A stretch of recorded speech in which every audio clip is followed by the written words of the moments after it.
Good morning, Lincoln. This is Mitzi Cruz. I am here with Kay Burrow, the owner of Cherry Moose Quilts, and we're going to learn about her business, about her, and what makes this amazing Lincoln business just such a success. So Kay, can you start off by telling us a little bit about yourself? Well, we moved up here in '72, and I loved this corner spot from the time we got here because that's where all the parades and everything were. So someday I had to have a business here.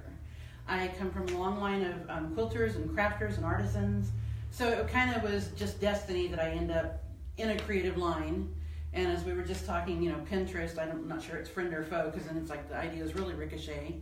But I just always had a love for the fabrics, and I was going to be a fashion designer, and in the 80s it was like that was a totally overworked field. So they're like, yeah, go something a little more creative. But and then the people you meet, they're genuine, they're down home, they don't have anything to really polish up and do. It is what it is. Sure. So, but we moved here when I was 9, and I was lethally shy. If you made eye contact or spoke, my choices were cry or fall over dead. I spent a lot of years running around the backside of the high school to avoid people. And when we moved here, it was a record heat wave with a record winter, and they had just got their shiny new first stop sign on the corner of 5th Street here. So we, coming from the Southern California area, it was quite a culture change. My parents put us out in the country, and I was terrified of dogs, and we had snakes and coyotes and all these other wild things, and it was very personal. I could not imagine why they hated me so bad to do that to me. It was me. It was all about me, and we had to ride the bus, and I got car sick every day. So it was a rough start. It's like I'm leaving and I'm never coming back. Well, here I am. I'm bad. But it just seems like a natural fit for the community that we're in as well. Absolutely. And, the quilting, the fabrics, and then my love of country and decor, they just go hand in hand. Yeah, and I can't think of anybody else that would be, a better fit for what you're doing. Thank you. You have a great business. Thank you.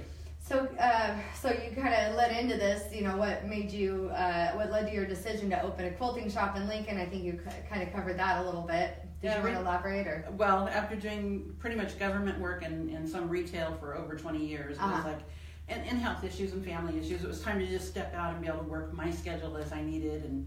And it's great, my mission statement is to, I just forgot my mission statement. Blank. Yeah, that's okay. We'll get back to that. I couldn't tell you mine right now either. But it just, aside from being able to make and do the quilts, I like teaching and sharing with other people. I actually had a gal at the other side that came with a friend one day, and her friend was asking about classes, and I was speaking to both of them, and she goes, she's the quilter. I remember sitting at my grandmother's kitchen table cutting 1,000 triangles at summer while my parents were at work. And she goes, I won't touch the stuff. It's like, oh, honey, no, we don't do it like that anymore. We go for quick and efficient, Sure. So it's a whole different mindset. And it's not just a necessity now to keep from freezing in the winter and using up your scrap clothing. It's now an art form. Right. Cherrywood, I have a little bit of theirs. I'm hoping to grow. Cherrywood is the one that sponsors Wicked and The Lion King. Oh. The current one is Van Gogh. Yeah. And so it's generally a big money art form. Wow. Someday I'll be that good. But it's just Angela Walters. Her catchphrase is "Quilting is my therapy." Sure. And it is. It's it's a lot cheaper than a doctor. Right. And you get something pretty in return. Exactly. So it was just a natural blend. I gotcha. Wow. That's awesome. So what products and services do you offer, and what are your store hours? Predominantly the fabrics. I will have some ready-made quilts and other items, for sale. Okay. I do the microwavables. Those are really popular. And I do the little therapy packs, which are also great. The smaller size does well. And they work, I never thought of this while I was working, but they're perfect for a preheated wrist rest. While you're doing computer work and all. And then the McCall's candles, they're made in the USA, and the fragrances are great. Yeah. So just a little bit of eclectic decor as I can get at the Grounds and Hounds Coffee. That's one of the companies that's organic, fair trade, and they give back to your local community. Yeah. So it's a win-win. Where are they out of? They're back east. Oh, okay. Well, that's great. Yeah, what I love, the fact that people are becoming a lot more conscientious about things like that. Fair trade and organic, and I mean, that's wonderful. Well, and the win-win on that too, like I said, it's not just that we donate to this place back east you've never heard of. Right. You tell them who your 503c is that you want your portion to go to. Right. So you keep that part local as well. Yeah, and that's great because we have some amazing 503c We do. nonprofits here in town. So, so what led to you moving your store? Because I know you were actually next door, and now you're over here in this new space. So tell us about that. Well, when I opened there, because after Katie stole my space, then Renee stole my space. But when I was kind of looking around for a place to get a public presence, a couple years ago I was in a co-op over in Loomis, but I needed a public presence, and that had been sitting available for a while, and Katie's like, well, just go talk to John, and you know. So then you get over there and the little green-eyed monsters is like, this could be mine, you know. So we got started there, but I told John when this was ever available, I wanted it. Right. And, right after I moved in, I had a customer that came in, and she had just bought one of the big quilting machines, which I have in the back, and they had a life change, and she goes, I can't take it with me. I thought you might want it for the store. Oh, wow. So it's like, I found a way to do that. So that was one of the dreams 5 years sooner than the plan. Right. But then that took a big chunk of space. And then Tanya, we were having the monthly sewing things at her studio, 10-4, and then she had to close the studio and go back to working from home for a while. So I grabbed a couple of the tables, but it's like then there went that space, and it's like immediately I lost about a third of my shop. Sure. I mean, I'm just growing as I can out of my own little paycheck. Yeah. But it's like when we start taking away chunks of the store, it's like, we're getting a little crowded in here, you know? Right. So this was perfect, having the whole back room that I could expand into classroom and quilting and a little office space. And then there's no carpeting back there, so like for the holidays, we're hitting it with some different craft classes, not just quilting, but other craft classes. And so we don't have to be as cautious of the carpet. Yeah, I'm going to be careful with the floor, but yesterday we just had our very first crochet class. Oh, wow. And it was fun, it went well. Yeah. We keep it kind of a smaller scale so you don't get lost in the crowd, because when you're doing a hands-on thing, sometimes you need the hands-on. Right. You know, I've been to other quilting classes that they had such a huge group at 10 o'clock, it was like, ladies, ladies, ladies. You know, well, that doesn't set a good pace if you're already nervous and wanting to learn. So, Right. So we want to keep our classes small scale, but variety, and just kind of grow and go from there.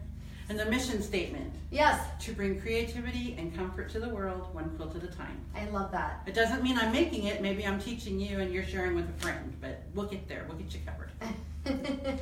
So, so you touched upon classes and things like that, and that really leads to my next question, but what I'd like to know is there an easy way that people can, is there a website people can go to, or do you have flyers here at the shop, or how do people find out what classes you're offering from month to month?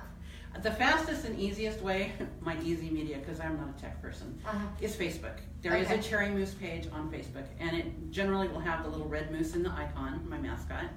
But I do have a Shopify store online, and then there's also the Instagram, Twitter, Pinterest.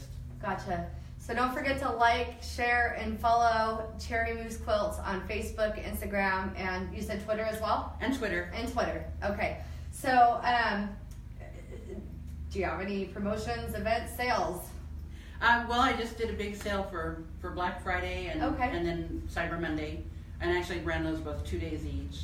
And then I'll have other promotions and things coming up, because Saturday we've got the Christmas event. And right. So between now and holidays, there will be a lot coming up. And usually my go-to place is Facebook first. Gotcha. So, and then under events, any new classes coming up, we'll put it under events. And special hours, normally my hours, you had asked about that, Wednesday through Friday, 10 to 4, and then Saturday, 10 to 2.